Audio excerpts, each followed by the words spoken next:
Jump into it, shall we? Shall we? How many stories do you have? I've got 3 stories. I'll go first then because I've got 4. Okay.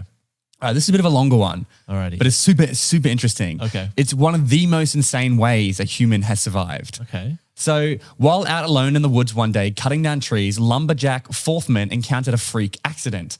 A tree had just fell, pulling down a high-hanging branch with its downdraft. The branch struck Forthman, knocking him into a ditch. His leg was broken from another tree, and he got knocked out. As he woke up, the chainsaw was still on, going through his neck, literally going through his neck. And he pulled it out. I got a quote here. He pulled it out, and he said, "Where is it?" He said, "It made me mad. I just threw it off in the blood, and it came out spurting. So I thought I might have a chance." Forthman staggered to his truck with a death grip on his massive wound, stopping periodically to let the blood drain so he wouldn't drown in it. With his broken leg. With his esophagus, he was like crawling. With his esophagus, windpipe, and pretty much everything else had been severed except for his arteries and his spine. Forthman drove his truck half a mile to the neighbor's house, and he was driven to hospital 27 kilometers away, where he had a full recovery. His head was stitched back on, and he survived for another 20 years. Wow. Although, how do you breathe if your windpipe is? I don't know. I don't know the minute details. All I know is that. Well, I suppose breathing actually happens in your chest, not your mouth. Like, right. It's your diaphragm that expands and contracts. So maybe, who the fuck knows? So, but just all I know is it cut through his arteries. Like he shouldn't have survived. Yeah. Wow. I mean, that's crazy. It sounds true, but it's. You think crazy. It's true? Yeah. It's completely true. There you go. There you go. Survived for another 20 years. However, he did have some infections caused by the sawdust inside his wound, and he couldn't breathe and speak without the help of a tracheotomy. What is it called? The tracheotomy? Tracheotomy.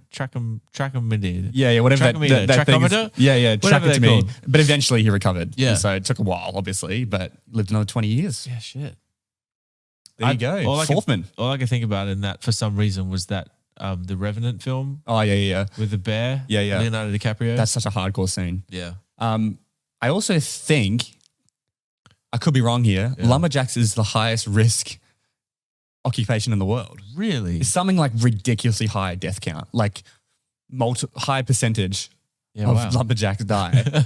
Like a sickeningly high percentage of lumberjacks. That's why they have their own reality TV show. Have you seen that? No. There's like BBC shows where they follow the lives of lumberjacks and like miners because it's so much drama and so much danger just in their everyday job. Yeah, wow.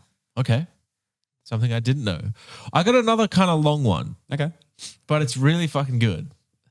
Have you heard about the man who walked out of prison 4 times? No. So, Stephen J. Russell is perhaps the greatest escape artist of all time. He's currently sentenced to 150 years in maximum security after embarrassing law enforcement so many times.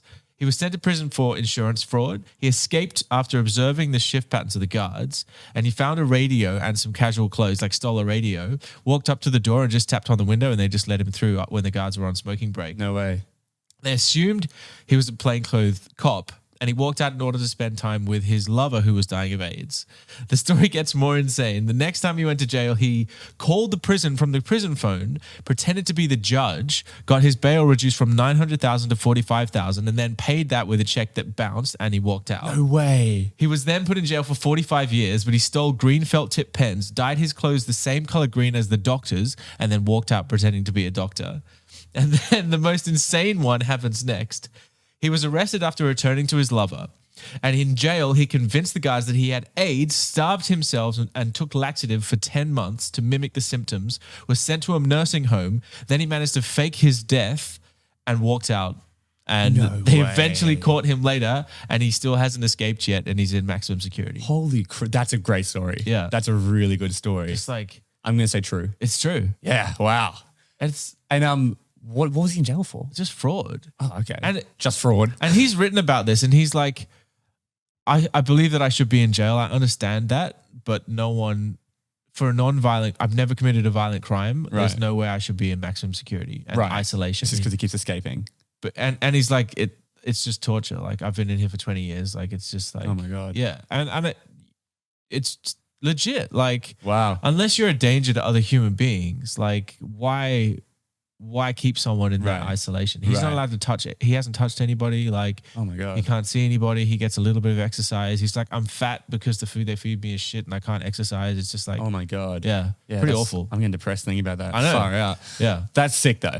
It is like the sick. story. Yeah. I think it's funny how much confidence can get you. You know, that first way he just kind of walked out. Yeah. If you just walk out confidently, Yeah. like no one's going to expect He's that. like, I waited for the guards to go on smoke break, and I walked up and just tapped my radio. Yeah, on confidently, the I window, assume, just and like they just opened the door and was like, oh, it must be another cop. Wow. That was a Nick Grove submission. Oh, Nick Grove. Great story. Yeah. Nick Jeez. actually came with us to Fan of the show. to the premiere the other night for the boys. Yeah, he did. Yeah. Fan of the show. Fan of the show? Oh, shit. Oh, my God. When are you going to learn to turn off your phone during interviews?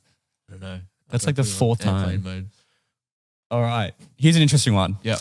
This is a very interesting one. This Okay. is a woman wrote her killer's name in blood before dying. Ooh, nice. On July 30th, 1970, a 4-year-old girl woke up in a Utah home and saw something that would shatter her life forever. And I quote, "When I got home, I looked through the keyhole into the front room where I opened the door. There was blood everywhere. It was my mum's lifeless body." A 4-year-old girl. 4-year-old girl.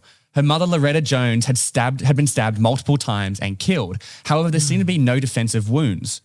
And the cops suspect because it was someone that knew her, Right. and later on suspected because she didn't want to wake up her daughter and put her in danger. Right, yeah, Which is okay. very Makes selfless, sense, right? yeah.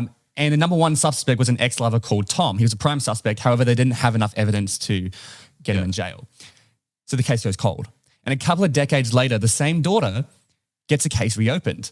And they tried to use new technology to find new DNA, but they couldn't find anything. And eventually, someone came out saying, "I think Loretta left wrote, and didn't she write name in blood on the carpet?" And like, "What are you talking about?" And they go back through the old photos and the police find T.O. written in blood. There was no M, but they found T.O., which was enough for them to assume Tom. They then used that and got a friend to go in with a wire, and Tom admitted like 20 years later, and they got him done. Oh, my God. So, but how come they didn't see the blood in the first place? Mate, we've been listening to murder Oh my podcasts God, that yeah. are like set in this time, and cops do not look good. I know. Like, yeah. it's just shocking. And I know it's always easy in hindsight to be like, oh, blah, Sure. blah. But like, yeah, what the hell? How did that happen? I reckon Unless it's bullshit. You reckon it's bullshit? Yeah. It's actually true. Oh, fucking hell. Completely true. I thought you were trying to sell it too hard. You're like, how did that happen? Oh, no, how did it happen? But how did the first person who said, didn't she spell the name in blood? Yeah. Why didn't she recommend that earlier? Yeah. Why didn't she bring that out? Like, I looked into this case and I got very frustrated at the incompetency. Incompetence. Well, what? I can't remember what podcast we were listening to. Byron and I were Man in the Window. Man in the Window. We were driving Shocker. we had like Shocker. 10 hours of driving to do, and we were just listening to this podcast, and it was just like getting worse and worse into like so dark. It was just like It was of a and serial then the rapist did rapist. this, Yeah. and the rapist did this, and they raped this person, and Like that person. Serial rapist. And we were 3 episodes in. I'm like, dude, I don't want to listen to it. My mood was so down. I was like, why do people enjoy this stuff? Yeah, it's so dark. Like, I get like maybe a single murder and they're trying to figure out who did it. It's interesting. who But done like it is- just yeah. constantly hearing about how this guy like raped women after women after women while their husbands were in the room, like watching. And it was just like the most messed up thing ever. I don't know how people get into that. But yeah, a little side note. So, all right. Did you know that nobles and royalty wore wigs because they had syphilis? That's not, I'm suspicious. King Louis XIV of France started losing his hair at the age of 17 and hired 48 wig makers to save his image. His cousin Charles II of England did the same thing soon after as his hair started to disappear thanks to the STI syphilis. The fashion then caught on, and soon courtiers and aristocrats immediately copied the two kings. They sported Right. wigs, and the style trickled down to the upper middle class. So it was just the first two who were the highest. And then there's everyone led on. trendsetters. Yeah, I'm going to go true. it's true. Nice. It's true. Wow. Yeah. Interesting. you Okay, go. there you go. So like the term big wig or something like that. Yeah, right. It all comes from that. wow. Yeah. Well, speaking of King Louis, Wait. did you know King Louis was terrified of the 21st of every single month? I didn't know that. So King Louis XIV, Okay. best link yet. Wow. Okay. King Louis XIV of France was a child. He was warned by an astrologer to always be on his guard on the 21st of each month. Okay. Louis was so terrified that by the time he hit the 21st, he never did business and just stayed inside the whole day. Yeah. On June 21st, 1791, following the French Revolution, Louis and his queen were arrested in Varennes? What? Varennes? Versailles? Nope. I know, whatever. Whilst trying to escape France, on September 21st, 1791, France abolished the institution of royalty and proclaimed itself a republic. Yeah. Finally, on January the 21st, 1793, King Louis was executed by a guillotine. Thus, his astrologer prediction came true. Came true. Wow. Or is this bullshit? Or is it bullshit? I don't know. It seems true. It's a crazy story to make up. It's a very well detailed story to make up. True? So I'm going to go with true. It's actually completely true. Fuck yes. Well done. Well done. So yeah. Wow. Do you know the other thing? They think it's true. I don't know how they know. Yeah. But I mean. Sure. I mean, someone probably figured it out. It wasn't pitched as a bullshit story. The other thing that happened on the 21st is the 21st of September. It's true. The famous 9/11 song. Oh, wait. 9/11. The dates in the name. On the 21st of September. No, because I got screwed. Because an American switched the dates of what we do in Australia. Yeah.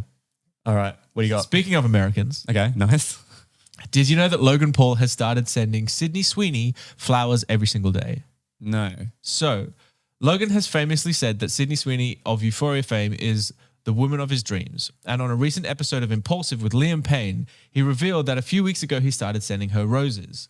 The first day he sent just one, but every day he sends an extra rose, so the number just keeps climbing. As of today, it's only 26, but he jokes saying, at some point, I may be sending 1,000 roses a day, but until I get a response, I'll go broke trying. Doesn't she have a husband? I think she has a boyfriend. Yeah. Interesting. I'm going to say true. There's no way you made this up. So this story is completely bullshit. It wasn't you though. Yeah. You made it up? Yeah. No way. What? Got him. Holy crap. Oh, yeah. I did think it was bullshit, but I was just like, I just didn't think you could make it up. Well, there you go. Has he said Sydney Sweeney? He likes Sydney Sweeney? I think so. Really? Yeah. Okay. All right. Well done. Fair play. There you go. Great one. Bang. All right. Well, I got no link. So did you know this is the richest dog in the world? Okay. So 5-year-old golden retriever Marmalade has just taken the #1 spot in the world's richest dog. Marmalade has multiple social media accounts run by its owners and has accumulated over 15 million followers across a variety of platforms, mainly TikTok, YouTube, and Instagram. Holy shit. Marmalade travels the world and gets photos like all around the world. And like, you know, that's Eiffel Tower, Link Tower, Pisa, looking cute and everything. Yeah. And lands 6-figure brand deals with companies such as Red Bull, GoPro, and even Gucci. They made a custom Gucci like jacket just for Marmalade to wear and promote. It's suspected that he's bought in over $7 million last year alone through brand deals, YouTube AdSense, and merchandise for the company and the dog. Yeah. Marmalade, the richest dog in the world. Fuck. Have you done any bullshit stories today? I've done one. Because this sounds true. Sounds true, but I want to say it's bullshit because I think we're due for a bullshit story. We're due for I've done 1 out of 2. Yeah, but the last time you said you'd done one, you lied to me and you hadn't actually done any. Yeah, I've done 1 out of 2. I got you on one of them, remember? I can't remember. What do you mean? We just did it.